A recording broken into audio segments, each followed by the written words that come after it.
Voy a dar lectura del versículo. Hijos, obedezcan en el Señor a sus padres, porque esto es justo. Honra a tu padre y a tu madre, que es el primer mandamiento con promesa, para que te vaya bien y disfrutes de una larga vida en la tierra. Y ustedes, padres, no hagan enojar a sus hijos, sino críenlos según la disciplina e instrucción del Señor. Eso, amén. El texto que nos va a servir como base para poder hablar un poco sobre los principios que la Escritura nos habla sobre el criar hijos. Y nosotros vamos a hablar hoy sobre hijos o sobre el tener hijos para la gloria de Dios. Ese es el tema que vamos a tocar hoy día. ¿Qué les parece interesante? Justo hoy día el Día del Niño, ¿no? Es una invención comercial, 100%. ¿Sí? Entonces nuestros niños, para celebrar el Día del Niño, este fin de semana fueron a plantar árboles. Esa fue su celebración del Día del Niño. Hacer hoyos con una pala y plantar árboles. ¿Sí? Si todos los niños hicieran eso, ¿cierto? En vez de ir al mall el Día del Niño, el Día del Niño tendría un sentido más.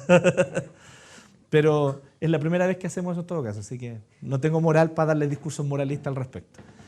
Sí, yo quisiera que nosotros hoy día podamos hablar un poquito sobre este hecho de tener hijos y sobre lo que significa y lo que implica para nuestra vida el hecho de tener a los hijos y poder criarlos. Hoy día es un tema bastante mal mirado, entre comillas, y mucha gente le tiene más temor a tener hijos que lo ve como algo bueno, positivo. ¿Sí?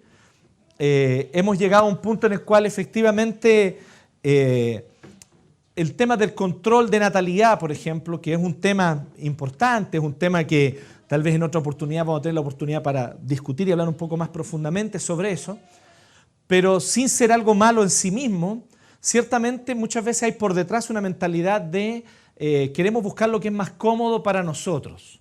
Entonces lo más cómodo para mí es tener un hijo. Lo más cómodo para mí es ojalá no tener ni uno. Entonces nosotros tratamos de fundamentar nuestra vida y de basar nuestra vida en torno al hecho de no tener hijos o no considerar como importante el tener hijos. A veces nosotros escuchamos excusas muy buenas. Es que tener hijos es algo muy serio. Es como algo tan serio, no es llegar y tener hijos, uno no puede llegar y traer cabros chicos al mundo. La cosa no es así. No se crían solos. Bueno, más o menos. ¿Sí? La verdad es que más o menos, a veces sí, ¿no? Antes los papás tenían 10 hijos, ¿sí o no? Entonces ya después del quinto para adelante se crían solos. El mayor criaba a los demás, o la mayor. Si era la mayor era mujer, tan sonaba. Ella criaba a los demás, digamos, ¿sí? Esa fue la historia tanto de parte de mi papá como de mi mamá. Mi mamá es la mayor de los hermanos. Así que, y en el caso de mi papá, que es uno de los menores, su hermana mayor ahí prácticamente. Sin embargo, nosotros vemos que la Biblia establece algo súper interesante con respecto al tener hijos.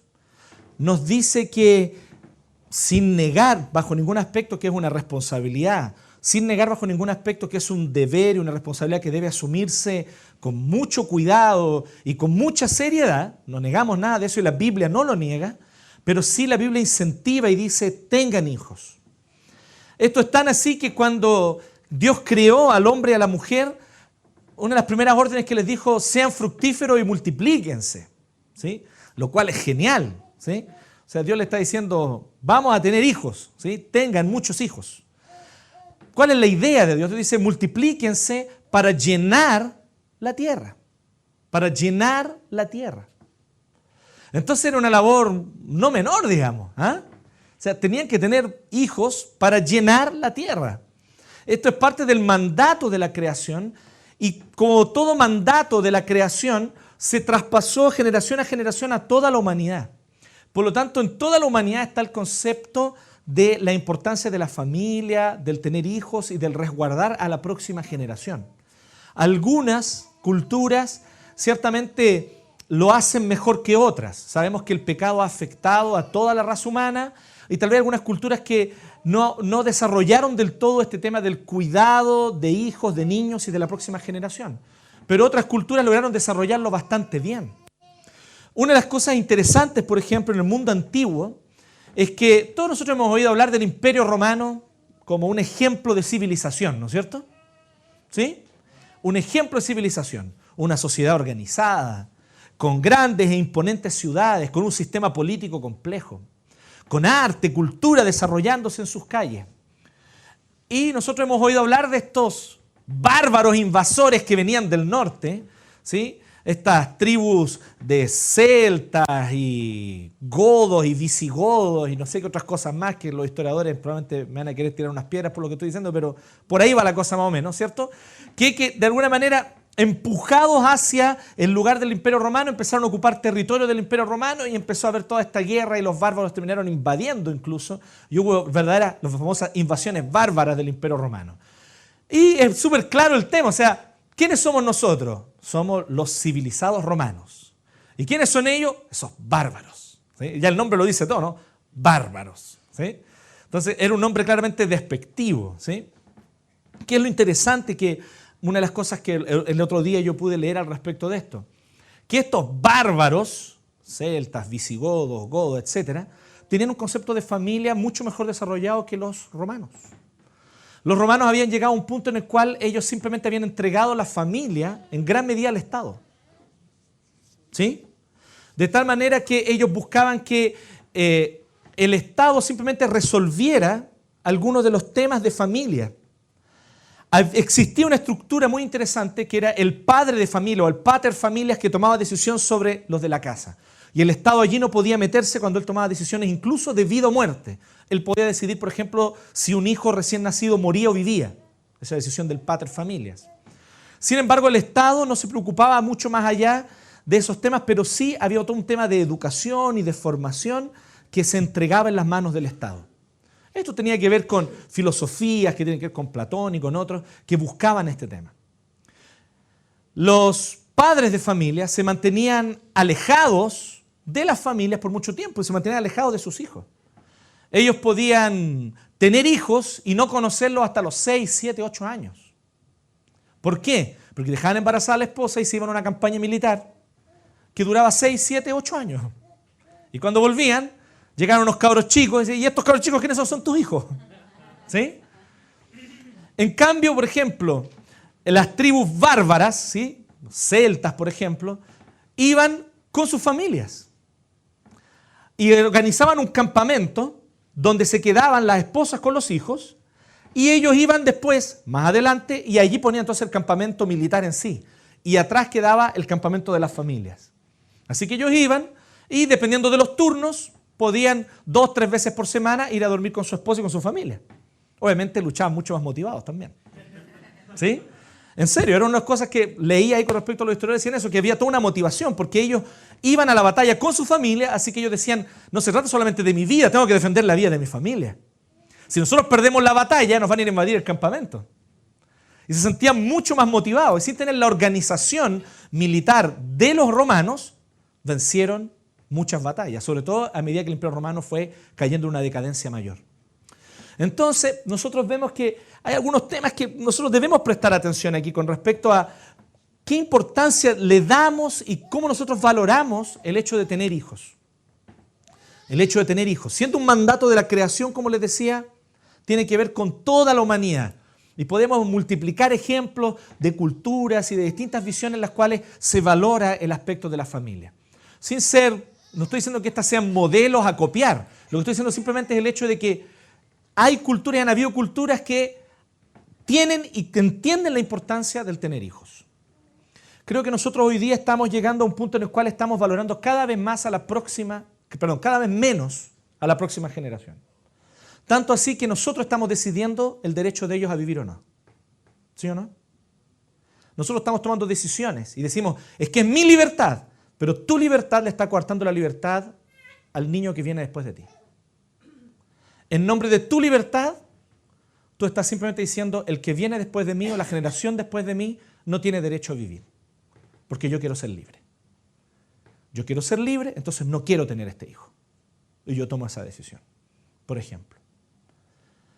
Entonces, fíjense lo interesante que es este tema y lo delicado que el tema de la libertad no es tan simple. Es fácil en los eslóganes, ¿entiende o no? Yo puedo tomar un eslogan, ponerlo en un cartel e ir a la calle a marchar. Eso es fácil. Pero ¿quién aquí en este país quiere reflexionar sobre estos temas de verdad? Y pensar hasta el fondo del asunto si queremos o no queremos una sociedad que tenga tanta libertad que le quitamos la libertad incluso a vivir a la generación siguiente. Este es un tema, por ejemplo, que nosotros debemos aprender a entender, aprender a valorar. ¿Cómo valorar primero la vida? Y luego, en segundo lugar, también la vida de nuestros hijos, de la próxima generación. Yo sé que muchas veces se levantan argumentos, todos muy válidos e importantes de escuchar. Pero ¿qué va a pasar? ¿Ese niño cómo se va a criar? ¿Quién lo va a criar? ¿En qué contexto? Hay muchas soluciones que nosotros podemos plantear como sociedad. Hay muchas cosas que nosotros podemos diseñar y buscar entender. Es más, el cristianismo se hizo cargo de eso desde los inicios. Entre las peculiaridades de la cultura romana y de la avanzada cultura romana de la antigüedad, una de ellas era el hecho efectivamente de que el padre de familia, el pater familias, decidía quién vivía y quién no. Así que muchas veces el pater familias veía que nacía un niño con defectos, con algún defecto, y entonces lo lanzaban al basural. En los primeros siglos del cristianismo, los cristianos iban al basural de las ciudades romanas a buscar si aún habían niños vivos. Y los tomaban y familias de la iglesia cristiana los criaban. Así que si tú ibas a una iglesia cristiana en el siglo III, segundo, tercero, cuarto, te ibas a encontrar con una gran cantidad de deficientes físicos y mentales. ¿Por qué? Porque la iglesia había aprendido a adoptar, a acoger y a sentirlos como parte suya a las personas que tenían capacidades distintas a lo mejor a lo que nosotros tenemos, pero que tenían todo el derecho a ser parte de la sociedad y de la comunidad. Durante toda la Edad Media, que mucho se critica, una época de oscurantismo porque estaba el cristianismo ahí y todo, eso es falso, basta con leer a Humberto Eco y otros importantes especialistas de la Edad Media para darse cuenta que eso no es cierto. Sin embargo, muchos dicen que esa es la gran etapa de la oscuridad y el oscurantismo, donde cosas terribles pasaban. Y una de las cosas terribles es que los enfermos mentales andaban sueltos. Llegó el siglo XVIII con la modernidad y ¿qué es lo que hizo? Los encerró. Los antiguos leprosarios, ya no había más el problema de la lepra en Europa, los antiguos leprosarios pasaron a ser los primeros manicomios, ¿sí? Las primeras instituciones de encierre o de cierre psiquiátrico. Es interesante notar que no había ni siquiera un cuestionamiento. ¿Será que él es violento o potencialmente peligroso para la sociedad? No, simplemente era un enfermo mental, debía encerrarse. Eso, que la historia, por ejemplo, Michel Foucault habla con respecto a ese tema, está hablando sobre cómo nosotros vamos tomando decisiones, fíjense, con respecto a los derechos que nosotros juzgamos tener sobre la próxima generación. Mi punto hoy día es que nosotros podamos entender una cosa, primeramente, es el hecho de lo sagrado que son los hijos. Sagrados justamente porque no te pertenecen a ti. Tus hijos son sagrados justamente porque no son tuyos, son de Dios. Mis hijos son sagrados justamente porque yo no soy dueño de ellos. Dios es el dueño de ellos. Y vendrá el día en que ellos partirán a armar sus propios proyectos. Y mi anhelo es que sean proyectos de Dios. Entonces nosotros estamos hablando hoy día de una sociedad hedonista, que solamente mirando su propia felicidad o pseudo felicidad, toma decisiones con respecto a qué mundo le entregamos a la próxima generación. Y muchas de estas decisiones son peligrosas, grandemente peligrosas. No necesitan ser tan radicales como la de quitarle la vida al niño en el vientre. Hay otras decisiones tal vez menos radicales que esa, pero que le van coartando la libertad a la próxima generación. Vamos quitándole la opción o las opciones, se las vamos reduciendo. Todo por causa de nuestra libertad. Así que una de las cosas interesantes que nosotros vamos a hablar hoy día es justamente el propósito con el que Dios nos da los hijos y en qué consiste el criar hijos en el contexto de la familia. ¿Ok? Así que vamos a hablar un poco sobre eso y el texto de Efesios 6, del 1 al 4 nos sirve como un referente. Vamos a entrar en él más adelante en la siguiente parte, pero primero yo quisiera que podamos prestar atención a un salmo, al Salmo 145.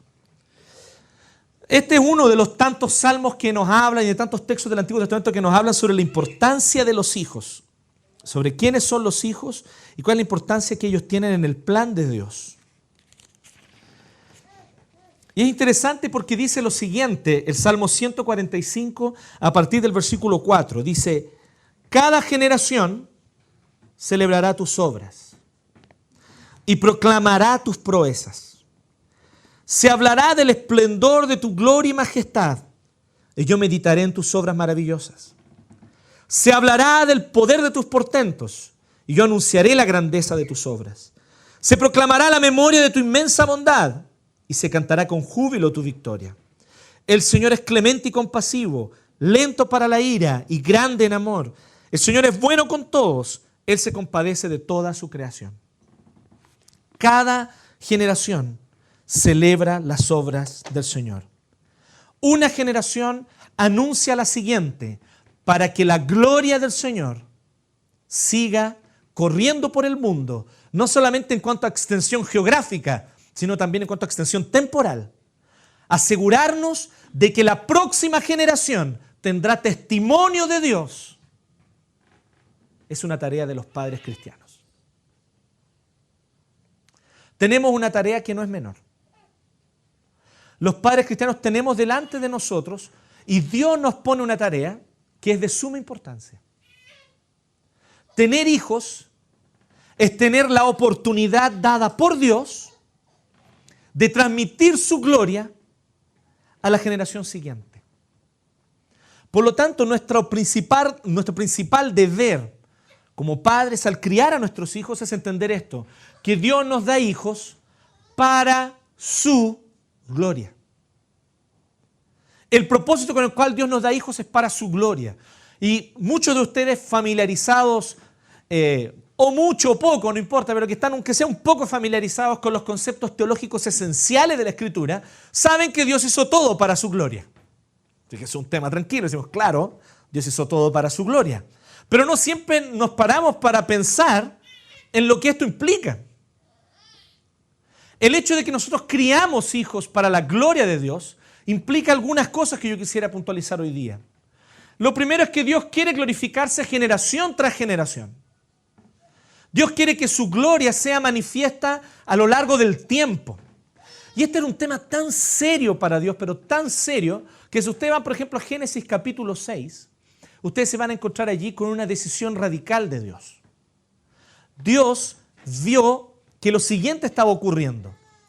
Los hijos de los hombres, o sea, aquellos descendientes de Caín y de la demás, de esa descendencia que venía de ese linaje, los demás de ese linaje, que no temían al Señor, que no temían a Dios, que no tenían temor de Él, que no le obedecían ni le seguían, miraron a las hijas, los hijos de Dios miraron a las hijas de los hombres. Ahí está, lo dije al revés. Los hijos de Dios, o sea, los hijos de la descendencia de Set, que temían al Señor, miraron a las hijas de los hombres. El punto es el siguiente, es que aquellos que obedecían al Señor y que tenían conocimiento de Dios, empezaron a casarse con aquellas mujeres que no tenían conocimiento de Dios, que tenían un sentido, una crianza y una forma de ver idólatra el mundo. Y dice que eso le colmó la paciencia a Dios, y entonces Él decidió enviar el diluvio. Ni más ni menos. Interesante, ¿no? Según de Corintios le pone un nombre a esto, habla de que esto es el casarse en yugo desigual. ¿Sí? Llama a esto el yugo desigual. Lo que esto nos muestra de una u otra manera es que para Dios es un tema de gran importancia que la próxima generación tenga conocimiento de Él y de su gloria. Fue tan importante para Dios que Dios le colmó la paciencia porque Él vio que esto era potencialmente destructivo para su propósito de transmitir generación a generación su conocimiento y su gloria. Muchos que deciden formar familia con alguien que no teme al Señor, que no conoce a Cristo y que no le ha entregado su vida a Cristo mediante el Evangelio, muchos creyentes que toman esta decisión, por ser creyentes y porque el ser creyente es por gracia, no van a perder su salvación por eso y no la pierden. Yo aquí no te voy a poner un temor ridículo. No vas a perder tu salvación. pero es muy probable que tus hijos no crean. Y eso es una realidad estadística. Y allí es donde se pone complicada la cosa. Porque yo tengo un deber de formar familia para asegurarme que la próxima generación tenga conocimiento del Señor. ¿Se fijan? Muchas veces tomamos la decisión equivocada y Dios la revierte por su gracia, misericordia y poder. Ok, eso puede ocurrir. Ocurre con mucha gente, ¿sí? Conozco gente que se intentó matar y no murieron. ¿Sí? No por eso vamos a intentar suicidarnos todos, digamos. ¿Sí? O sea, el acto malo que yo cometí sigue siendo malo. ¿Sí? Así que nosotros no debemos perder de vista esto. No vamos a relativizar aquí. Pero es que al final igual resultó bien. Al final no relativicemos la palabra de Dios. Una de las cosas que vamos a hablar también. Así que Dios quiere glorificarse generación tras generación.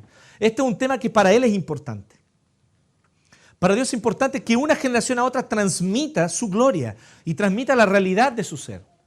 Habiendo testimonio de la gloria de Dios, las naciones, los pueblos van a conocerle y temerle. Mire qué interesante esto. Yo te estoy diciendo a ti, tú me puedes decir, pero yo apenas conozco al Señor. Yo conozco poco de Dios, hace poco le entregué mi vida. ¿Todo este deber Dios lo pone sobre mí? Sí, Dios lo pone sobre ti. Dios pone sobre ti y Dios te está diciendo que debes considerar el hecho de formar familia como un deber sagrado delante de Él. Debes entender que el tener hijos es un deber sagrado y el poder criarlos en el temor de Dios es un deber sagrado. Porque el testimonio de la gloria de Dios y el hecho de cuántas personas van a creer en el Señor depende en gran medida y en gran parte de eso. Depende en gran parte de eso. De que tú tengas hijos y de que tus hijos sean criados en el temor de Dios. Que tus hijos sean criados en el temor de Dios. Los padres son los principales y los primeros evangelistas de sus hijos. Y no pueden delegarle esa función a la iglesia. No pueden delegarle esa función a la iglesia. Es tu responsabilidad como padre enseñarle a tu hijo, enseñarle a tu hija que solo hay salvación en Cristo. Enseñarle que es pecador, que es pecadora y que solo hay redención en creer en el Señor Jesús. Es tu deber solemne enseñarle esto a tu hijo. Y cuando no lo haces, estás pecando contra Dios, pecando por omisión, no cumpliendo tu deber ante Dios. Debemos comprender que este es un solemne deber ante el Señor, por lo tanto. Y no olvidemos esto. Hay gozo y plenitud solo cuando se conoce, se teme a Dios y se vive para su gloria.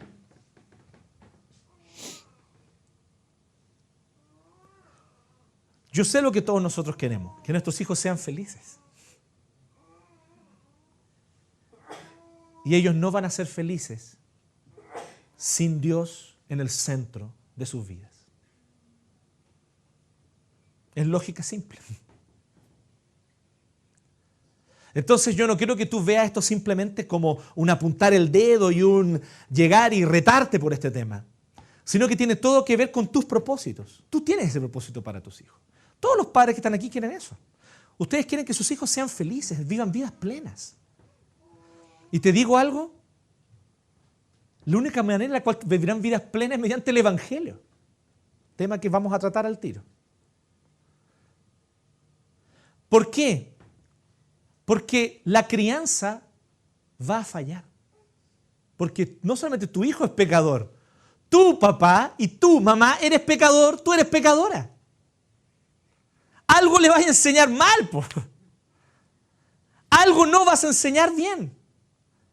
Algo vas a abstenerte y equivocarte en esa abstención. Ni hablar del sistema educacional, al cual nosotros no le podemos pedir tampoco que haga la pega que es nuestra. La enseñanza y la educación de los hijos es primaria y primordialmente deber de los padres.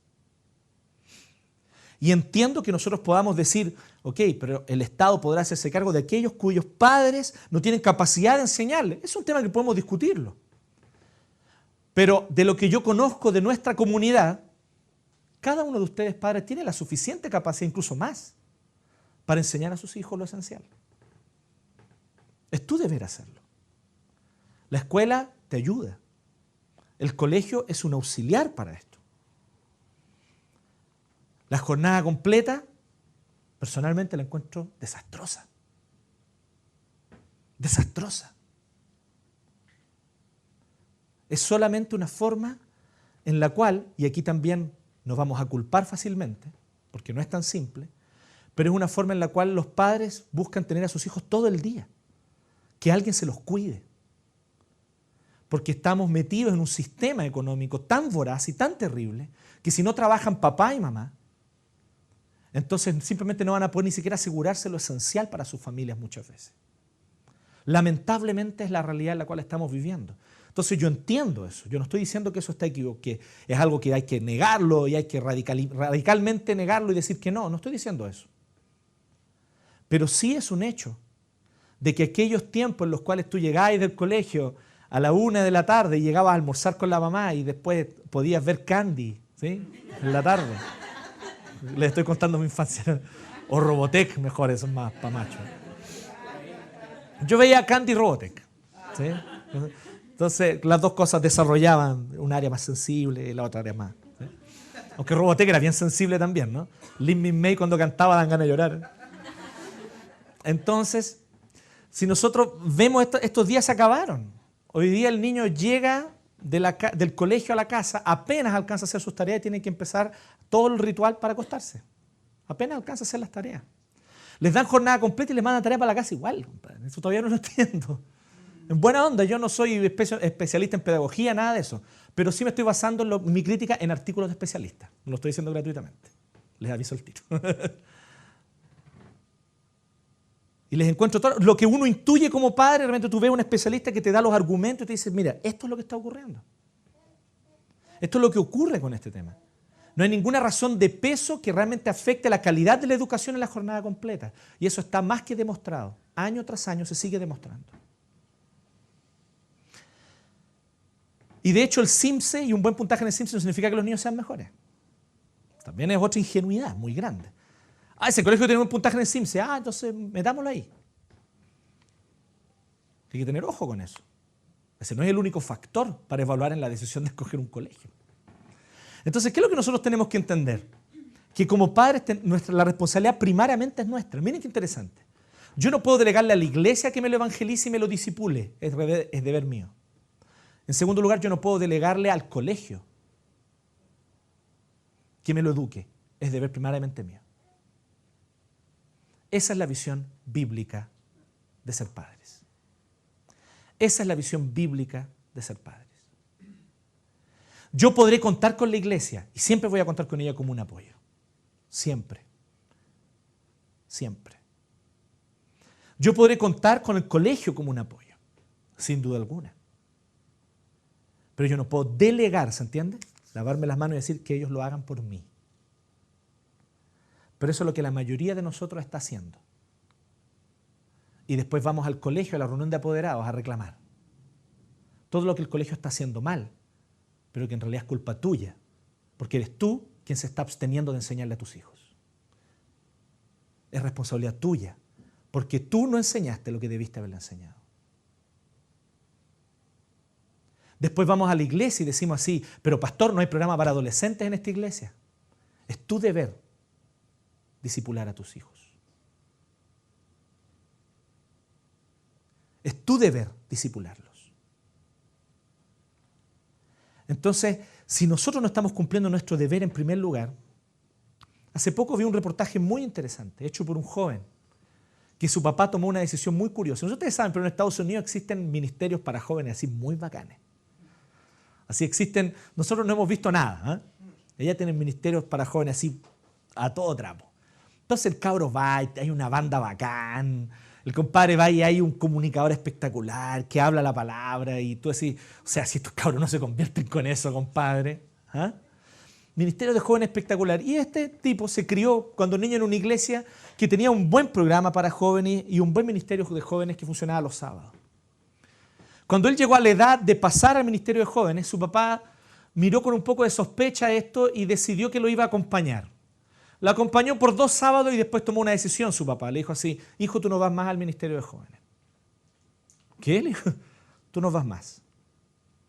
Tú vas a pasar de adelante los sábados de la tarde conmigo. Y los domingos vamos a ir juntos a la iglesia. De toda su generación, él fue el único que se mantuvo fiel al Señor. Los demás jóvenes de su iglesia están perdidos. Entraron a la universidad, abandonaron la fe. Y él hace un reportaje pensando, ¿hay algo aquí que solo tiene que ver con mi caso o hay una tendencia? Y empezó a investigar en las iglesias de Estados Unidos y se dio cuenta que había una tendencia, lamentablemente. Y esa tendencia era que los padres estaban delegando el discipulado de sus hijos en la iglesia. Con programas para jóvenes muy interesantes, súper entretenidos, súper choros. Y donde incluso, algunos más que otros, lamentablemente algunos muy superficiales, pero otros con una buena palabra. Pero nada sustituye el padre que disipula a su hijo. Y él se dio cuenta que él tuvo ese privilegio. Mi padre me discipuló. ¿Sí? Él notó que había una tendencia. ¿Hay casos excepcionales? Los hay muchos. La gracia del Señor salva a quienes quiere y usa los medios que quiere. Pero se dio cuenta que independiente de eso, y sin negar la gracia de Dios que actúa de maneras misteriosas, la tendencia, ¿se entiende? ¿Sí? La tendencia era los jóvenes que no fueron discipulados por sus padres cristianos y que estuvieron solamente con el ministerio de jóvenes, llegaban a la universidad y perdían la fe. Es heavy, ¿no? Pensemos al respecto de esto. Yo todavía no tengo claro qué es lo que esto implica para nuestra realidad como comunidad. Estamos iniciando una iglesia. ¿Qué decisiones vamos a tomar al respecto? Honestamente, no lo sé, pero muy probablemente las decisiones que tomemos van a ser contraculturales, incluso en el medio evangélico. Pero sí nos interesa ser fieles a la palabra en esto. Esa es una prioridad. Ahora entrando en Efesios 6, del 1 al 4. Los padres somos pastores de nuestros hijos. Si se fijan lo que les estoy diciendo a grandes rasgos esto. Hay algunas iglesias que dicen así, pero si contratamos un pastor de jóvenes, para que él me disipule a los hijos. ¿Sí o no? Entonces, yo creo que hay un lugar para el pastor de jóvenes, sin duda alguna. Capacitar a los padres para que los disipulen a los niños. Yo creo que ese es el lugar. Los pastores de nuestros hijos somos nosotros. Compadre, lo que yo ya vi de jóvenes que a los 14, 15 años eran los más entusiastas, tocaban en el grupo de la iglesia, levantaban las manos adelante. Compadre, yo decía, oh, si yo tuviera la fe de este compadre. Yo los miraba y los admiraba. ¿Sí? El programa para jóvenes de mi iglesia era muy curioso, porque en realidad no existía. Entonces nosotros íbamos los sábados y nos juntábamos, y si yo no llevaba una guitarra de palo que había en mi casa, no había música, digamos. ¿Sí? Entonces teníamos que armar con unos papeles grandes, así, papel craft. Entonces decíamos, hoy día vamos a aprender una canción, y con un plumón la rayábamos, abajo. ¿Sí? Entonces una vez yo le puse mi firma abajo. Uy, me quedó bonita, le puse mi firma. Oye, que me retó el líder, no se le pone firma, esto es para la gloria del Señor. Después la gente le puse Solideo Gloria, pero con mi letra para que cacharan que era yo. Éramos un grupo muy penca, honestamente. 5, 6, pero con los 5 o 6 había que hacer todo. Si no movíamos nosotros esa cuestión, nadie la movía. Anhelábamos ser como los grandes ministerios de jóvenes, nunca lo fuimos. Pero una cosa ocurrió. Nosotros nos tuvimos que hacer cargo y no ir como consumidores a un programa bien diseñado de la iglesia. Todos mis compañeros con los que estuvimos juntos ese tiempo de la adolescencia, hoy están sirviendo al Señor. Varios de ellos en el ministerio pastoral, igual que yo. Es interesante eso, ¿no? A veces uno puede tener una mirada superficial, pero las cosas hay que proyectarlas a futuro. No nos quedemos con la mirada superficial. Aquel programa entretenido para mis hijos, aquí a esta iglesia iré. Cuidado con eso, ¿sí? Bueno, veamos lo que significa ser pastor de nuestros hijos. Primero, somos autoridad sobre nuestros hijos por causa de la autoridad de la palabra de Dios. Fíjense lo que dice Efesios 6 del 1 al 4. Dice clarito a los hijos que tienen que obedecer a sus padres. Ajá. ¿Sí o no? ¿Cuántos de ustedes aquí son hijos y todavía están en la casa de los papás? ¿Hay gente aquí o no? Ya su deber es obedecer a sus padres. Oye, no, pero yo tengo 28. ¿No querías obedecer a tus padres? Entonces consíguete una pega, págate tus cuentas, arríndate un lugar y no viváis bajo el techo de ellos. Mientras estés bajo el techo de ellos, piolita, compadre, obedezca. Hijos, obedezcan al Señor a sus padres, porque esto es justo. Honra a tu padre y a tu madre, que es el primer mandamiento con promesa, para que te vaya bien y disfrute una larga vida en la tierra. Yo les dije que el tema de la paternidad es un tema importante para Dios, ¿sí o no? Oye, es tan importante que no solamente está ahí en el Génesis, es tan importante que en el resumen que Dios hace de lo que Él más importante considera para la vida de las personas, que son los 10 mandamientos, en ese resumen, donde hay solo 10 cosas, una de las 10 es honrar al padre y a la madre. Eso tiene que ver con todos los temas de criar hijos, de ser hijos, con todos los temas de paternidad. Por lo tanto, hay muchas cosas implicadas aquí. En primer lugar, somos autoridad sobre nuestros hijos. Pero somos autoridad por causa de la autoridad de la palabra de Dios. Veamos este tema cuando nosotros comparamos con el tema de la autoridad pastoral. ¿Sí? Esto va a sonar un poco patú, yo soy el pastor, pero es lo que la Biblia dice. ¿Sí? La Biblia nos habla claramente con respecto de la autoridad de aquellos que enseñan la palabra de Dios. Pero no es porque ellos tienen autoridad, es el ungido de Jehová. No, no es eso. De hecho, la expresión ungido de Jehová se usa en el Antiguo Testamento para los reyes, oficio que ya no existe más en la iglesia. Así que nunca le digan al pastor el ungido de Jehová porque eso no es bíblico. No es bíblico. El ungido del Señor eran los reyes del Antiguo Testamento, del pueblo de Dios, donde había un sistema monárquico.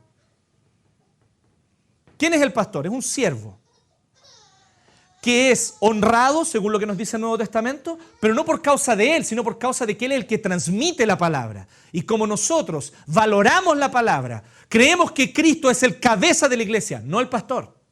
La cabeza de la iglesia es Cristo. Y Cristo la gobierna mediante su palabra. El deber del pastor es ser la boca de Cristo transmitiendo la palabra. Y por esa causa yo lo honro y reconozco su autoridad. Pero no es una autoridad que él tiene en sí mismo, es la autoridad de la palabra de Dios. El pastor, por lo tanto, no tiene autoridad por sí mismo. Tiene autoridad en la medida en la que esté alineado con la Escritura. Tiene autoridad en la medida que esté alineado con la Escritura. ¿Sí? Ya ha habido demasiado abuso de autoridad pastoral en muchas comunidades cristianas por causa de estas falacias, que es el ungido de Jehová, que no se le puede tocar un cabello al ungido de Jehová, y que si no el Señor no sé qué, y un montón de amenazas van y vienen, y entreguémosle el diezmo al ungido de Jehová, y ustedes conocen esa historia. ¿Qué es lo que nosotros vemos bíblicamente? Nosotros vemos que la autoridad es por causa de la palabra. Y en este sentido, los padres son autoridad sobre sus hijos justamente por causa de la palabra de Dios. Dios dice en sus 10 mandamientos, honra a tu padre y a tu madre. Fíjense, no está diciendo así, si tienes buenos padres, hónralos. No pone condiciones en este tema. Dice, honra a tu padre y a tu madre. No te está diciendo, mira, si tu viejo en realidad los dejó, se fue, vale hongo, no lo honres. No, no está diciendo eso. Honra a tu padre y a tu madre. ¿Qué significa esto? ¿Los obedeceré siempre y en cualquier circunstancia? No. Significa que yo los honro. Y muchas veces la mejor manera de honrarlos es decirle, papá, mamá, lo siento mucho, pero no voy a hacer lo que ustedes me pidan. Por ejemplo, cuando los padres le dicen a un hijo que se convirtió a Cristo, que le prohíben servir a Cristo. Situación que muchos viven. Hoy día cada vez menos tal vez en nuestro país, pero yo conozco algunas personas que vivieron eso en su tiempo en su casa. Le dijeron, mire, si tú vas a ser evangélico, entonces vaya a dejar de ser nuestro hijo, no te vamos a permitir eso. Al compadre lo encerraban en la pieza para que no saliera el domingo en la mañana, se la cerraba el papá. Y el compadre se arrancaba por la ventana. Tenía que desobedecer. Primero estaba Cristo. ¿Sí? Nosotros vemos que no es una autoridad absoluta, es una autoridad relativa. La única autoridad absoluta es Dios. Toda otra autoridad es relativa porque viene de Él. ¿Ok? Entonces, si nosotros miramos esto con atención, esto significa de que honra a tu padre y a tu madre significa o implica el hecho de obedecerles, excepto en aquello que va contra la obediencia a Cristo. Pero digamos las cosas como son. Aun cuando tú tienes papás que no son cristianos, la mayoría de las cosas que ellos te dicen son cosas que Cristo también te diría. Haz tu cama, ordena tu pieza. ¿Sí o no? Báñate. Entonces, algunos se justifican y dicen, es que mis papás no son cristianos. Y los desobedecen, les faltan el respeto. Y después llegan a la iglesia diciendo, oren por mis papás para que se conviertan. Ándate al carajo, compadre. Primero da testimonio en tu casa. Muestra a través de tu obediencia y del honrar a tu padre y a tu madre que realmente tú puedes conquistar el corazón de ellos y que hay una diferencia en tener a Cristo. Pero si tú eres un flojo, que no estudia, que no cuida sus cosas, que no se hace cargo de su propia vida, después venís aquí con qué cara a pedir que oremos por tus papás. Dales testimonio tú primero. No tenés cara para venir aquí a pedirle que Dios resuelva un problema que es tuyo, que es tu responsabilidad. Tú me dirás, no, pero si Dios convierte, pastor, eso dice Calvino. Sí, claro que sí, pero el Señor utiliza los testimonios tuyos y míos para esa conversión. Claro que sí. Claro que solo el Señor transforma el corazón. Pero el Señor va a transformarlo mediante tu ejemplo, mediante tu vida consecuente, mediante tu vida de fe. Déjate sacarte los pillos. Es que tengo una oposición espiritual muy fuerte en mi casa, pastor. Claro, si llegáis a las 2 de la mañana, vos, compadre. Pero si yo estaba orando, no importa, compadre. Tus viejos te dicen a las 11 la hora de llegar, llega a las 11. ¿Qué te cuesta eso? No vengan a sacarse los pillos. Honra a tu padre, a tu madre significa que el 98,9% de las instrucciones que tus padres te dan, sean o no cristianos, debes obedecerlas. ¿Qué instrucciones no debo obedecer? Cuando te dice así, no quiero que creas en Cristo. O no quiero que guardes el día del Señor y que vayas el domingo a adorar con el pueblo de Dios. Bueno, el cuarto mandamiento dice que debo hacerlo. Debo guardar el día del Señor. ¿Sí? En el caso de este caballero que yo les digo que yo conocí. Él no se arrancaba de la ventana cuando era caballero, sino cuando era joven, por si acaso. ¿Qué cosas yo no debo obedecer de mis padres? ¿Sabes qué, hijo? Necesitamos plata, tu mamá y yo estamos apretados aquí, ¿por qué no te vas a prostituir? Ok. Ahí tú le puedes decir, papá, no. Te quiero, pero mándame a vender chicles si querés, pero no a eso. ¿Sí? Ok. Entonces son casos extremos, ¿sí? Donde efectivamente tú vas a decir y vas a decirle a tus padres, no obedeceré su autoridad. Y en general la relación con la autoridad es esa. 98,9% de las veces debemos obediencia a la autoridad. Al Estado, al gobierno, etc. Pero hay casos en los cuales ellos nos dan órdenes que van contra la voluntad de Dios. Existe con todo derecho, el cristiano tiene el deber incluso de desobedecer a la autoridad cuando eso ocurre. Fueron lo que Pedro y Juan hicieron. ¿Qué es lo que les dijeron las autoridades? Les prohibimos que hablen de Jesús. Y les dijeron, no podemos dejar de hablar lo que hemos visto y oído. Sorry. Los queremos, los valoramos, ustedes son nuestra autoridad, pero esa orden no la vamos a obedecer. Corta. Entonces, existen esos casos, pero en principio somos autoridad. Somos autoridad sobre nuestros hijos. ¿Por qué digo esto? Porque hoy día, yo sé que es obvio, pero hoy día parece que ya no hay más eso. Y hay poco tema de autoridad porque la mayoría de nosotros, los mismos padres, hemos marcado eso. Hemos dicho, no, es que yo quiero ser amigo de mi hijo. ¿Sabes que tu hijo necesita un papá, compadre, no un amigo? Amigo él tiene harto. Es que yo voy a ser amiga de mi hija, dice la mamá. No, tu hija ya tiene amigas. Necesita una mamá que le diga esto está bien, esto está mal. Que le diga no y es no. Que le ponga límites. Entonces, esta idea light así de que no somos amigos porque ¿sí? Sociedad horizontal, nada de verticalidad. No, eso no es bíblico.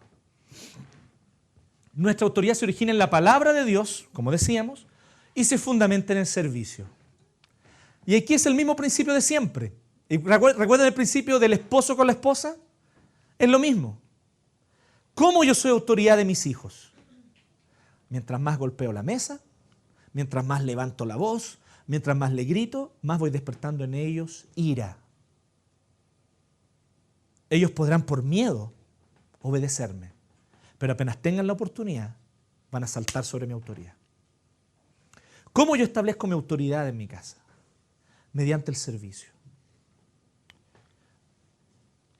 La Biblia nos enseña que existe lugar para la corrección, para la disciplina, incluso para la disciplina física, para el tirón de orejas, la palmada en el poto.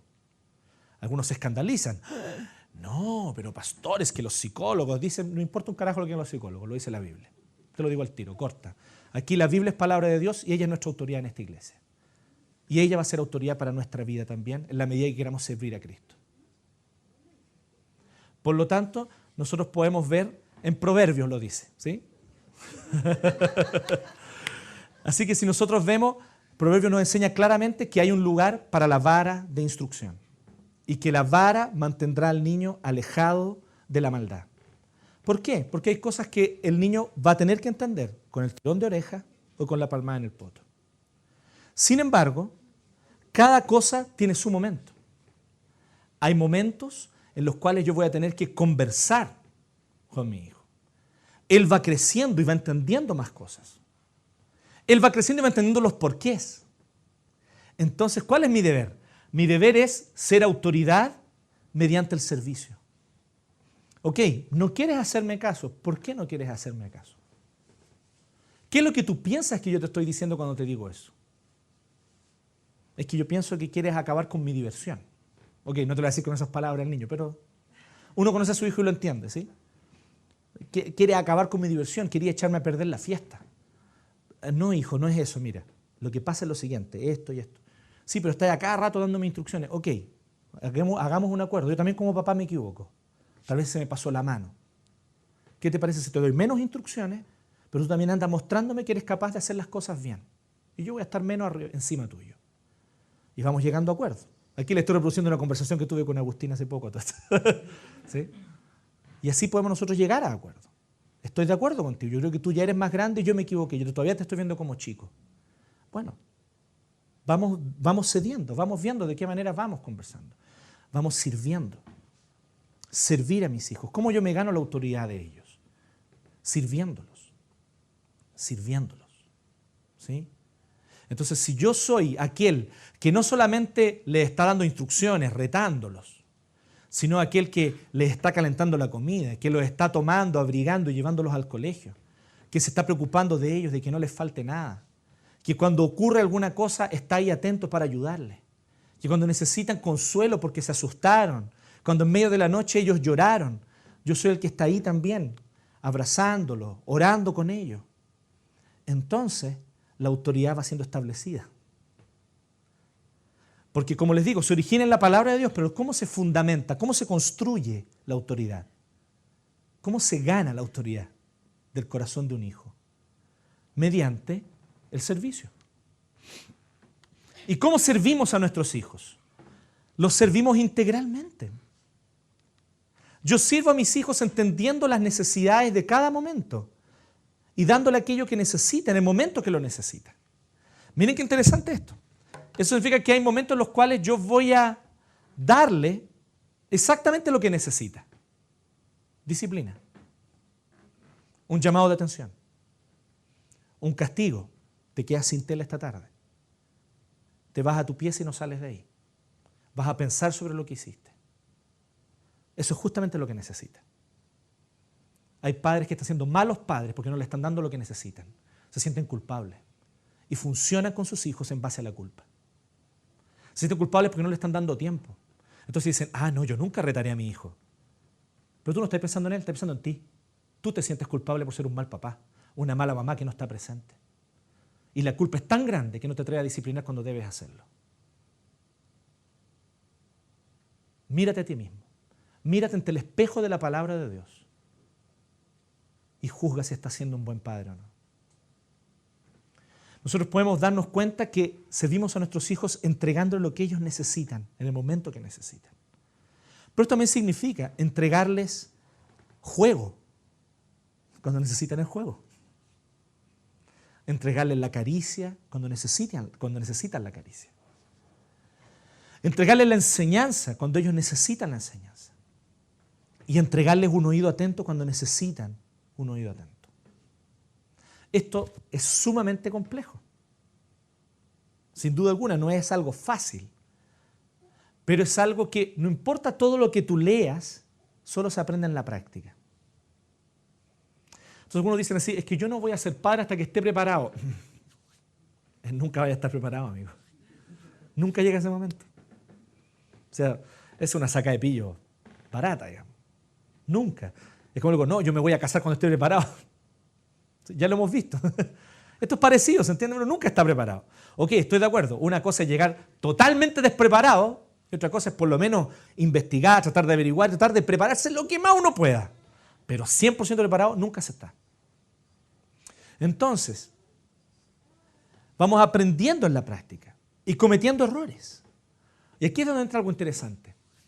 Que algunos efectivamente piensan que la autoridad se fundamenta en la rectitud moral. Yo soy autoridad sobre mi hijo porque soy lo suficientemente recto moralmente para enseñarle. Ese es el camino a una mala crianza de los hijos. Muchas veces ha existido este peso en las iglesias. Se les enseña a los padres cristianos, ustedes deben ser modelo para sus hijos de rectitud, de santidad. Y la verdad es que no siempre lo soy. No siempre lo soy. ¿Sí? Hay cosas que hago y no debiera hacer. Y mis hijos me ven haciéndolo. Hay cosas que digo y no debiera decir. Y mis hijos me escuchan decirlas. Hay veces en las cuales yo me equivoco con ellos. Y en esa equivocación los disciplino de una manera que no debiera. O en esa equivocación no les entrego la disciplina cuando lo necesitaban. En esa equivocación les enseño algo que está mal. ¿Cómo enfrentar, por lo tanto, esto? Y aquí es donde nosotros vemos lo siguiente. Somos llamados a pastorear el corazón de nuestros hijos. Hay un muy buen libro a todo esto que se llama así, Pastoreando el corazón de su hijo. Se los recomiendo. Es de un autor que se llama Ted Tripp. Se escribe tal cual, Ted Tripp, solo que con 2D y con 2P. ¿Sí? Ted y Tripp. ¿Sí? ¿Se entiende, no? Ted Tripp. Ese libro, muy bueno, Pastoreando el corazón de su hijo. El versículo 4 de Efesios 6 dice, ustedes padres no hagan enojar a sus hijos. Yo creo que es heavy esto. Lamentablemente muchos padres lo están haciendo mal. Yo sé que entramos en una situación de desesperación y de preocupación. Parece que estamos enfrentando una juventud sin límite, que no entiende la libertad y vive libertinaje. Entonces uno dice, es que yo no quiero que mis hijos sean así.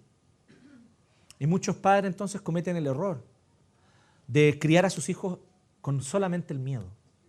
El miedo. El miedo al castigo, el miedo al reto, el miedo. Debemos tener cuidado con esto. Muchos de ellos quedan profundamente resentidos con todo lo que tiene que ver con Dios, la Biblia y la iglesia. Porque sus padres cristianos les impusieron una vez tras otra el obedecer a Dios, el obedecer la palabra por miedo, por causa del infierno, por causa de que se te van a quitar todas las bendiciones. Yo no estoy diciendo que estas cosas no haya que enseñarlas a los hijos, hay que enseñarlas. Pero algunos utilizan todo esto constantemente para producir miedo en sus hijos. Y entonces nosotros vemos a jóvenes que después son profundamente resentidos con todo aquello que es bueno. ¿Pero por qué se resienten? Se resienten porque justamente ellos terminan asociando una cosa con la otra. La crianza autoritaria y llena de miedo de sus padres con la palabra de Dios y el Evangelio de Jesucristo. Entonces nosotros tenemos un problema. ¿Qué es lo que nos invita el apóstol Pablo? Miren cuánta sabiduría hay en un pequeño versículo. No hagan enojar a sus hijos. O sea, no despierten en ellos una ira contra Dios, contra su palabra. ¿Y cómo yo hago enojar a mi hijo? Haciéndolo sentir constantemente frustrado porque él no da el ancho para hacer aquello que Dios dice. Así que él se cría con la idea de que Dios lo mira con el mismo ceño fruncido que su papá. Y pasan los años y su asociación es esa. Algunos de ustedes, de hecho, si ustedes se fijan, nuestra relación con Dios se fundamenta y usamos como espejo la relación con nuestros padres. Si tus padres fueron permisivos, tú tiendes a pensar en Dios como un hippie que te aguanta lo que sea. Si tus padres fueron severos, tú te imaginas a Dios como un juez de barba blanca, siempre enojado. ¿No es interesante eso? Como padres somos llamados a ser el primer espejo de la autoridad de Dios con el cual nuestros hijos tienen contacto de manera concreta. Qué tremenda responsabilidad, ¿o no? No es menor. Yo debo ser espejo de la autoridad de Dios para mis hijos. Y eso no es fácil. Entonces, ¿a qué somos llamados? A pastorear el corazón. ¿Qué significa esto? Les digo lo primero, no basta con enseñar conductas correctas. Baja los codos de la mesa. No diga esa palabra. No hagas eso. No hagas esto otro. Haz esto. Hazlo así. Hazlo de esta manera. Y tú puedes tener un niño muy correcto. Todos van a decir, es que es tan lindo este niño. ¿Se entiende? Es lindo, es un buen niño, se porta bien, obedece, hace caso. Pero ¿quién es él por dentro? ¿Cómo es su corazón? Un corazón airado, un corazón lleno de ira, de enojo, de resentimiento, de amargura. Entonces ahí la gente se sorprende y dice, es que yo no entiendo cómo fulanito se apartó del Señor. Si era un buen niño, era un ejemplo para todos en la iglesia. Ahí está el problema. Estaba más preocupado con ser un ejemplo para todos. Era el peso que sus padres le impusieron. Entonces aquí yo quiero liberarte de una cosa. Yo quiero decirte lo siguiente, que sin duda alguna es bueno enseñar a nuestros hijos ciertas cosas esenciales de conducta. Eso está claro, digamos. O sea, si tu hijo al saludar a un adulto le tira un escupo en la cara, hay problemas serios y hay que enseñarle algunas cosas, digamos, ¿sí? Entonces no vamos a negar eso. Pero también te estamos diciendo lo siguiente, vamos caminando juntos y vamos con paciencia. Yo hace tiempo tomé una decisión y se las digo aquí al tiro. Pobre del primero que me diga a mí o le diga a mis hijos que ellos tienen el deber de ser mejor que los demás porque son hijos del pastor. Pobre. Porque yo me voy a enojar mucho, no le voy a pegar. No estoy diciendo eso. No estoy amenazando con golpe, pero estoy diciendo pobre de ustedes. Porque dos cosas. En primer lugar, eso va a entristecer grandemente mi corazón. Y también el de mis hijos, que no se lo merecen. Y en segundo lugar, porque ustedes están siendo profundamente antibíblicos. Mis hijos son pecadores. Muy hijos del pastor serán, son pecadores. Y cometen errores. ¿Sí? Errores como decir que el papá es el jefe de la iglesia. Una vez dijeron eso. No voy a decir cómo les enseñé, no se pasen ni un rollo, no los torturé ni nada de eso, pero les enseñé de manera muy clara que eso no era cierto. El papá no es el jefe de la iglesia. El único jefe que tiene la iglesia es Jesús. Y el papá está ahí para servir y enseñar la palabra, no para ser el jefe de los demás. Y nunca más vuelvan a decir eso. Y otras cosas más que no les voy a comentar aquí. Después vimos Nosferatu y se nos pasó. Entonces, basta con enseñar conductas correctas. Nosotros muchas veces estamos preocupados con la conducta. Y saben que hay cosas que a los niños les cuesta un poco más. Ok, yo estoy de acuerdo. Es feo que el niño no salude. Sí. Pero le va a tomar tiempo. Va agarrando confianza. Los niños son diferentes además. Está el niño que es tímido. No es que no salude por maleducado. Es porque le da cosas. ¿Se entiende? Es tímido, no sabe cómo hacerlo, no sabe cómo enfrentar su propio miedo a veces. Ahí los papás van a tener que ir paso a paso enseñándole. Estamos de acuerdo. Y nosotros como comunidad cristiana estamos para ayudar a los padres en esto. Pero no debemos fijarnos tanto en la conducta. Lo más importante es el corazón. Y aquí es donde los padres tenemos que entrar en algo. El niño no hizo caso a algo. El niño fue desobediente. Castigo para que termine la desobediencia. A los perros de Pavlov. ¿Conocen el perro de Pavlov? ¿Sí? Lo condicionaron al perrito, ¿cierto? Entonces, cada vez que sonaba la campanita, el perrito empezaba a salivar, porque con la campanita venía la comida. Entonces yo voy condicionando. Puedo condicionar incluso con estímulos positivos, no solamente negativos. Puedo condicionar con castigo, pero también con recompensa, ¿cierto? Entonces yo voy condicionando con recompensa. Entonces, mira, si te quedas quietito en el culto, yo te compro un chocolate. Se porta, pero súper bien en el culto. Al final del culto, chocolate. Siguiente culto, chocolate. Y así vamos, chocolate tras chocolate. Además de tener un niño obeso, lo que te va a ocurrir es que va a tener un niño sentado aquí probablemente sin ningún interés en prestar atención a la palabra del Señor. ¿Qué pasa si tú le muestras con tu propia pasión cuán importante es la palabra de Dios? Lo que tú aprendiste ese día de la palabra del Señor y le preguntas si él aprendió algo, si algo él se acuerda, si algo le quedó y lo comparten. Es interesante que nosotros tenemos que ir al corazón. El niño se portó mal, pero yo tengo que preguntarle y llegar al punto, ¿por qué te portaste mal? ¿Qué te pasó? Y muchas veces vamos a descubrir cosas interesantes que papá me dio miedo. Yo tuve miedo. Porque yo pensé que fulano me iba a hacer algo y yo por eso hice eso y no te hizo caso cuando me dijiste. Entonces vamos a decir, bueno, ¿y por qué sientes miedo? No necesitas sentir ese miedo. Tenemos que nosotros llegar a pastorear el corazón de nuestros hijos. Esto significa que necesitamos predicarles el Evangelio. ¿Saben cuáles son los problemas de la crianza cristiana clásica? Que les enseñamos a nuestros niños que los niños buenos se van al cielo y los malos se van al infierno. Y después llegan a los 12 años y queremos que acepten el plan de salvación, donde le hablamos de gracia y de salvación y los locos quedan. ¿Qué pasó aquí? Bueno, hay mucha incongruencia que hacemos en las iglesias, ¿no? En las iglesias presbiterianas, por ejemplo, existe algo muy curioso. Los niños cuando son niños pueden aplaudir, cantar, gritar y saltar. Llegan a los 12 años, está prohibido. Eso es muy interesante. Entonces pues decimos, es que no queremos que los niños aplaudan. Pero si estoy no aplaudiendo, es que no queremos que los jóvenes aplaudan, los niños pueden. Entonces, hay cosas, una de ellas es este tema del Evangelio. No les enseñamos el Evangelio a los niños, pensamos que ellos no lo van a entender. Déjame decirte algo que yo he descubierto como padre, lo pueden entender perfectamente. ¿Sabes por qué? Porque ellos también se frustran de no ser todos lo buenos que debieran ser. Ahí tienes la brecha para hablarles de Cristo. Otra cosa que no hacemos como padres, pedirles perdón a nuestros hijos. Es difícil. A mí me cuesta.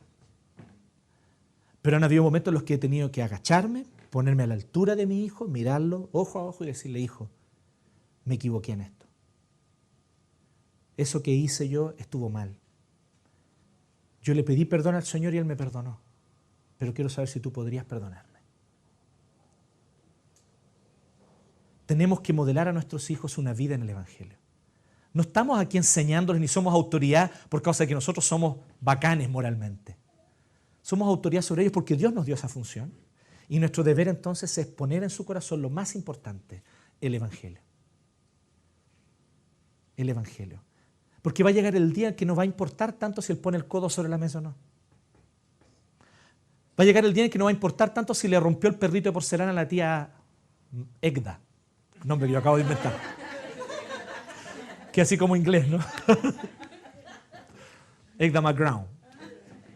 No va a importar eso. Va a llegar el día en que eso no es importante.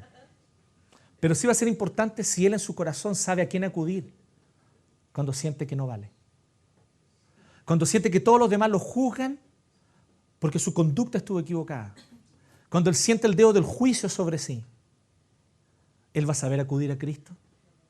Él va a saber acudir a la cruz para decir, gracias Jesús, porque tu sangre perdonó este pecado mío también. Es el mayor legado que tú le vas a dejar a tus hijos. El Evangelio. Y el Evangelio no solamente significa predicar el Evangelio, sino aplicar el Evangelio a las distintas situaciones que enfrentan. Se portó mal. ya desde una cierta edad, 5 o 6 años, es para conversarlo. ¿Sí? No es para ir al tirón de orejas, no es para ir, es para conversarlo. Entonces, vamos a hablar sobre esto en la casa. Y ahí ya. ¿Qué es lo que tú le hablas en la casa? Hijo, eso estuvo mal, no quiero que lo vuelvas a hacer. Podemos decir un discurso cristiano, al Señor no le gusta. Y es cierto. Pero ¿qué pasa si yo además de decirle eso le digo, pero el Señor, que no le gustó lo que tú hiciste, Él también te espera con los brazos abiertos para perdonarte? ¿Por qué no le pedimos perdón juntos? ¿Quieres que yo te ayude, te acompañe? Porque el Señor te amó tanto que envió a su Hijo para morir por ti. Y el Hijo de Dios, que es perfecto, nunca se equivocó, Él fue un Hijo perfecto, para que tú no necesites ser un hijo perfecto. Esa es la buena noticia que tengo que contarle a mis hijos. Jesucristo fue el Hijo perfecto, porque tú no eres capaz de ser el Hijo perfecto, pero Él lo fue en tu lugar. ¿Ese mensaje no consuela tu corazón? Va a hacer lo mismo con tu hijo. No lo menosprecies. No lo mires a huevo porque es niño, tiene 6, 7 años. Él lo puede entender y lo puede entender mejor que tú. Y desde muy temprana edad, muchos le han entregado su vida a Cristo. Con 6, 7 años le han entregado su vida de todo corazón. Y han nacido de nuevo. Por lo tanto, tenemos que nosotros ver que aplicar el Evangelio a las distintas situaciones que enfrentan es esencial. Mostrarles que fallaron. Porque el Evangelio, miren, el Evangelio no suaviza el pecado. Llama al pecado pecado y muestra que hay juicio por el pecado. Pero muestra que ese juicio fue sobre Cristo y no sobre Él. Entonces tú te vas a quedar en la pieza pensando al respecto de esto. Yo te invito a que tú pienses sobre esto. Nosotros tenemos que tener atención en este sentido.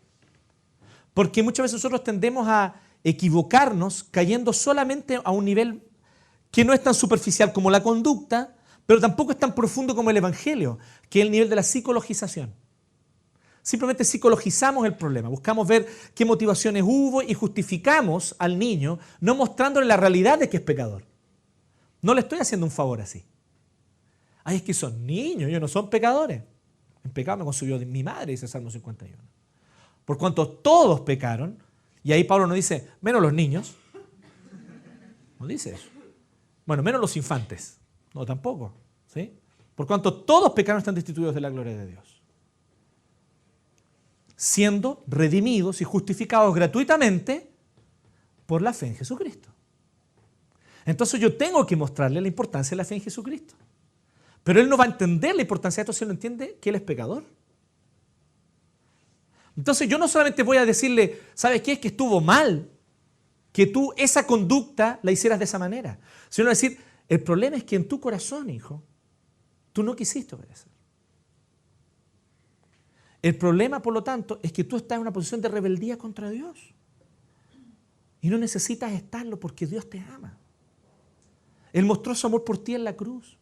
Él envió a su Hijo por ti. Él te ama muchísimo, Él no está enojado contigo, Él quiere perdonarte. Y vamos aplicando el Evangelio a cada situación que el Hijo va viviendo, para que Él también aprenda eso. Si nos quedamos solo en la psicologización, cometemos muchos errores. Uno de ellos que yo recuerdo que me contó un profe mío, es la del niño que la profesora llamó a los papás. Y los llamó y les dijo, citó una reunión personal, y dijo, estoy preocupado con su hijo. ¿Y por qué? Bueno, aquí tengo estos dibujos de sus hijos, de su hijo. Este. Miren, ¿se fijan? Todos los dibujos están hechos solo con lápiz negro. Todos con negro. Él no usa ningún otro color, solo negro. Me tiene preocupado eso. Les dijo la profesora, me tiene preocupada. Discutieron largamente. El papá trató de entender la situación. La mamá trató de justificar. Pero entonces tomaron una decisión. ¿Y por qué no le preguntamos al niño? Y dejemos que él nos cuente. ¿Por qué él hace todos sus dibujos con negro? Llamaron al niño. Y le preguntaron, hijo, ¿por qué tú haces todos tus dibujos con negro? Él dice, es porque yo soy el más chico de la clase y cuando yo llego todos se llevaron los lápices de colores. Lo único que quedan son los negros. Estaban a punto de llevarlo al psicólogo al pobre cabrón. No que eso sea malo, ¿eh? A veces es. Entonces, si nosotros vemos, tenemos que entender qué es lo que hay por detrás, qué es lo que puede haber en el corazón del niño. De esa manera vamos aplicando el Evangelio. Y debemos, como les decía, modelar una vida centrada en el Evangelio. Debemos modelar una vida centrada en el Evangelio. ¿Qué significa modelar una vida centrada en el Evangelio? Hijo, el papá no es perfecto, el papá es pecador. El papá necesita a Jesús. La mamá necesita a Jesús. Yo me equivoco. Yo te doy instrucciones equivocadas. Se me pasa la mano cuando te disciplino. O me equivoco en que te aguanto cualquier cosa. Pero hijo, el Señor murió por mí y por mis pecados. Y mi fe está puesta en Él. Ese es el mayor legado que yo le puedo dejar a mi hijo. Porque una crianza perfecta nadie la puede ofrecer. Nadie la puede entregar. Nadie. No importa si es el PhD en psicología infantil. Ese compadre tiene un desastre en su casa con sus cabros chicos igual. Se vengan con cuentos. No importa. Siempre va a estar el problema porque ¿cuál es la esencia de nuestro problema? Que somos pecadores y estamos destituidos de la gloria de Dios. Y que solo la fe en Cristo puede darnos nueva vida, darnos justificación y darnos una verdadera esperanza. Si yo transmito esto a mis hijos, ellos entonces pueden llegar a la próxima generación. El Salmo 127 dice una cosa muy interesante. El Salmo 127 es el único salmo que tenemos registrado que fue escrito por Salomón. Miren qué interesante. Salomón escribió Proverbios, muy probablemente Eclesiastés, Cantar de los Cantares. Pero salmos tenemos uno. ¿Y qué es lo que dice Salomón en ese salmo? Dice que herencia del Señor son los hijos. O sea, los hijos no son tuyos, son herencia del Señor. Y muchos de ustedes están criando hijos para ustedes. Son perfeccionistas con las conductas de sus hijos porque quieren que después todos te alaben a ti y digan qué linda madre fuiste, qué bien enseñaste a estos niños. Tu motivación es totalmente narcisista y ególatra. Pero recuerda esta verdad, los hijos son herencia de Dios, no tu herencia. Herencia del Señor son los hijos. Cosa de estima el fruto del vientre. Y dice, bienaventurado el varón que llenó su aljaba de ellos. ¿Qué significa esto? La aljaba era el estuche donde guardaban las flechas. Allí se guardan las flechas. Y dice que el hombre que tiene muchos hijos se está abasteciendo con un montón de flechas. ¿Ok? ¿Y eso qué quiere decir? Que vamos a hacer Robin Hood. ¿Cuál es el punto, Salomón? Salomón nos dice, y la idea de la metáfora es que nosotros podemos dirigir a nuestros hijos para que lleguen mucho más allá de donde nosotros podemos llegar. El guerrero antiguo tenía básicamente dos tipos de armas. El arma con la cual él luchaba cuerpo a cuerpo, como una espada, o el arma con la cual él podía llegar a los que estaban a metros de distancia mediante una lanza o una flecha. Y Salomón dice que nuestros hijos son armas del segundo tipo. No son el arma con la cual nosotros luchamos cuerpo a cuerpo, aquí, presente, sino que son el arma con la cual nosotros estamos llegando al futuro. Tus hijos llegarán a donde tú no llegaste. Tus hijos irán a donde tú no fuiste. Tus hijos irán más allá de donde llegaste tú. Prepara bien esas flechas, amigo. Prepáralas bien. Para que cuando lleguen a donde tienen que llegar, hagan lo que tienen que hacer. Porque el día de mañana no va a importar si tu hijo es el gerente general de no sé qué o si él es un funcionario de cualquier cosa. No está importando eso, no va a importar eso. Lo que va a importar es su integridad. Y si él llega a ser el gerente general de no sé qué, va a ser un gerente general íntegro. Porque tú le enseñaste eso. Porque tú le enseñaste el Evangelio. Porque tú le enseñaste a reconocer la realidad de su propio pecado y de que en Cristo hay esperanza. Ese es el legado que tú vas a dejar y ese legado no es solo para ti. Piensa en a cuántas personas ese legado va a afectar positivamente. Son flechas, van más allá donde nosotros podemos llegar. Bienaventurado el varón que llenó su aljaba de ellos. Y dice, no pasará vergüenza cuando esté con sus enemigos en la puerta. La puerta de la ciudad era donde los importantes de la ciudad tenían discusiones acerca de la política local. Y muchas veces ahí habían grupos políticos que se oponían al grupo al cual uno pertenecía. Pero el compadre que tenía hartos hijos, entonces ahí tenía también gente que lo defendía. Este Salomón es un pragmático. ¿Sí? Es un pragmático. Pero es interesante la visión que él tiene. Él dice, el hombre que tiene más hijos se asegura un mejor futuro. ¿Y saben qué es lo interesante? Que hace poco yo leí un artículo de alguien que ni siquiera es creyente que habla sobre eso justamente. Es alguien famoso, ahora que me acuerdo, parece que es nuestro vecino de aquí, Felipe Bianchi, parece. Que yo sé que es comentarista de deportes, pero por alguna razón él hablaba sobre ese tema. Decía, lo importante que es para él tener muchos hijos. Si yo tengo muchos hijos, me aseguro un futuro. Viene gente pragmático. Pero eso, hasta eso la Biblia presenta como argumento. El que tiene muchos hijos se asegura un futuro para él y un futuro también para la sociedad. Si yo los crío con los valores que yo quiero transmitir, entonces voy a tener más gente influyendo con mis valores en el mundo. Es heavy eso. ¿Se fijan? Así que yo tengo solamente a 2 embajadores. Son pocos, ¿ah? Y no tenemos cómo resolverlo ahora. Adopción nomás. Pero qué importante es que nosotros podamos ver esto. ¿Sí? Yo no te quiero dar un número sagrado, ¿no? Sí, tienen que tener por lo menos 3 hijos o 4 hijos, o seamos Opus Dei y tengamos 10. No te quiero decir eso, ¿sí? Eso va por cada uno. Pero sí es importante que sepamos, nuestros hijos van a llegar a donde nosotros no lleguemos. Eso es seguro, ellos van a llegar allá. El tema es que pueden llegar allá como una flecha penquita, que no estuvo bien preparada, que la punta no estuvo bien afilada, o pueden llegar como una flecha preparada, que llega a su objetivo y hace lo que tiene que hacer. Entonces pensemos en esto. Nuestros hijos son para la gloria de Dios. Dios nos da hijos para su gloria, por lo tanto los padres somos pastores de nuestros hijos y somos llamados a pastorear el corazón. Miren qué interesante. No a condicionar la conducta.